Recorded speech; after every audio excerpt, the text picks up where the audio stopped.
এমন হইলে তো বাইরে সারা রাত সজাগ থেকে তো তাহলে লস আমনে বলাই দিন চলে গেছিল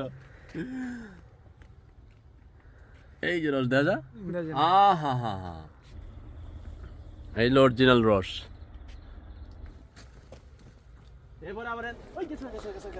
আমনে কি তো করলে আর যাবো গা সার চিল্লাই না যে যাবো গা না জানলি দেওয়া ঠিক আছে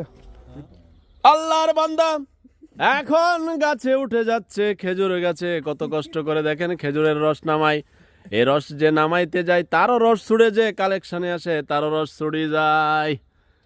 মহান আল্লাহ পাক কত মেহেরবানি রেখেছেন গাছে গাছে রস দিয়েছেন এরপর আবার গাছের রস নেওয়ার জন্য আরো কিছু মানুষ এসে চুরি করে নিয়ে যায় আর আই লাভ ইউ বান্দরে তো আর বান্দর না আই লাভ ইউ কলাবাদ তো ছাড়েই যাই হোক মহান আল্লাহ পাক আমাদেরকে অনেক সেবা দেয়